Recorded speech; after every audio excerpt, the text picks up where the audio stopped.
What's up YouTube, Dragon Slayer here, coming at you guys with my updated zombie deck profile. Yes, I finally finished it. I took it to a locals last night and I placed second for some reason, and it was only a 9-person, so in the I went 6-1 in the tournament, and the tournament ended up being a 9-person tournament, so the kid who went in the buy round, he ended up winning over me because the ratios are weird. I don't understand why. But anyways, sorry for the it's been such a long time since I uploaded. It's just a lot of things going on with military and stuff like that, and just work in general. So yeah, let's just get straight into it. To start off the deck, you have your very standard triple Mizuki. Pretty stable effect, self-explanatory.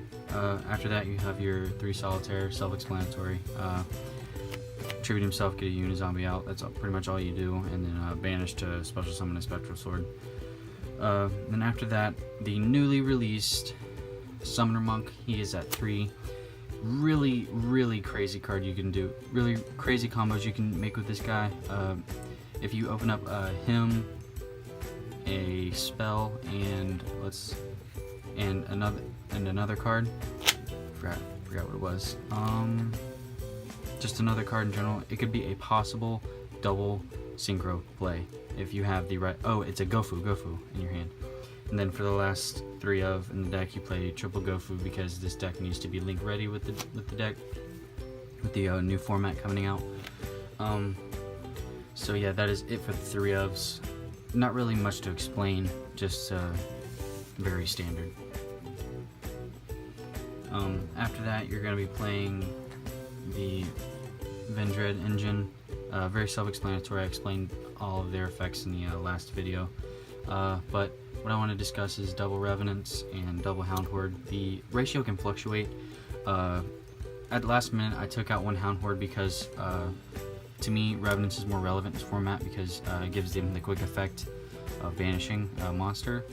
But you can side in the other Hound Horde and fluctuate the ratios, so you can put in like 2 Hound Horde and 1 Revenants, or keep it like this. Honestly, if you want to keep it a synchro based deck, you can completely take this out if you want. Moving on, we have double Unizombie. You don't really want to play 3. 3 sometimes came up, but it was never really needed because I always had Mizukis in the grave, and Solitaire was just really consistent getting him out of the deck. So, and I usually saw him in hand. So he's a really great at 2. 3 would be too cloggy, I think, and he's just the main guy of the deck. After that, you have double Gozuki. I think Gozuki is really relevant in this format because sending the zombie to grave is really relevant. And if he's sent to the graveyard, you can banish a zombie. You can banish a zombie type from your graveyard and special summon a zombie from your hand, which is really good. So you can special summon that dead zombie master in your hand or something like that. Anything of the sort.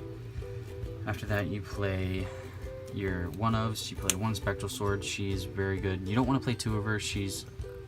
It's possible to make a double Crystal Wing, but not in the same turn. You can play double Crystal Wing. But I only play her at 1 because she's really consistent. Whenever you make the Crystal Wing, she banishes herself in solitaire, summons Samurai Saga, and Solitaire's effect special summon her, synchro summon Crystal Wing, and she goes back to grave, so she recycles herself basically. After that, you play 1 Goblin Zombie. He's good. He's not really good late game. He's good there just to get your your Unizombies to hand or your Solitaires. After that, you play the 1 Zombie Master. Really good late game card, especially when you're in a tight pinch. That is it for the monster lineup. After that, you're going to be playing triple Revendread Origin and triple pre-prep. Like I was saying before, you can completely take out the ritual engine. That frees up a lot of space, a lot of staples you can put in, stuff like that.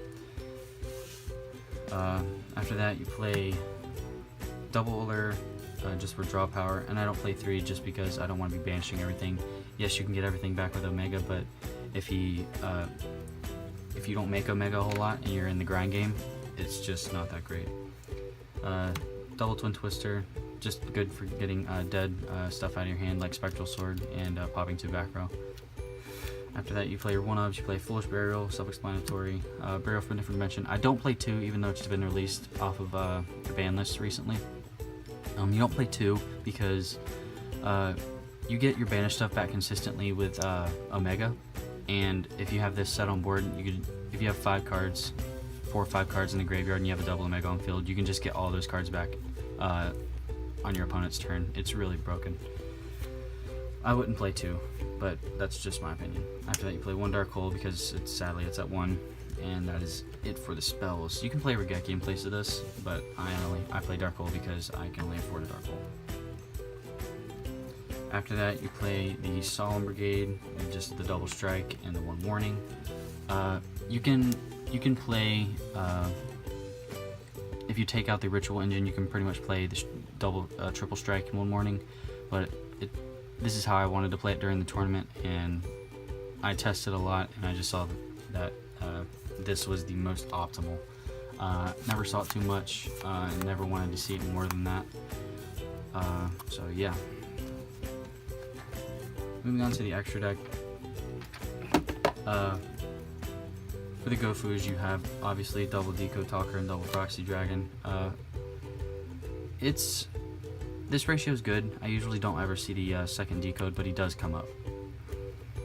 After that, you play the double Omega, not triple, because you make him very well, and if you get 2 out, it's pretty much game against your opponent, and just getting back the banished stuff is really good. 1 Beals, just for the grind game. Crystal Wing, because you can make it. Crimson Blader, just against like high-level decks like Blue Eyes and stuff like that. You play the 1 Scarlight. This card won me a World Chalice duel, and he was probably the MVP of the night. Really great card. Oh, and he gets, if your opponent overextends, you punish them basically. So yeah. After that, you play 1 Black Rose. He never came up, never made him. Shogun Saga, good against getting over Chaos Max and stuff like that. Samurai Saga, because you need him to make. I'm probably gonna bump this up to 2, because you need to consistently make him with a Spectral Sword, and you need him to make Shogun Saga and Crystal Wing. So yeah. And after that, just for attacks, I play 1 Abyss Dweller and 1 Castel, just in case. Like, he's basically there just for graveyard effects like World Chalice and stuff like that. Then you play Castel just to shuffle stuff back and punish your opponent. So yeah, that is it for the deck profile. I really hope you guys enjoyed, and if you did, make sure you smack that subscribe button and the like button. But if you guys really did enjoy the deck, please don't forget to subscribe. This is Dragon Slayer signing off.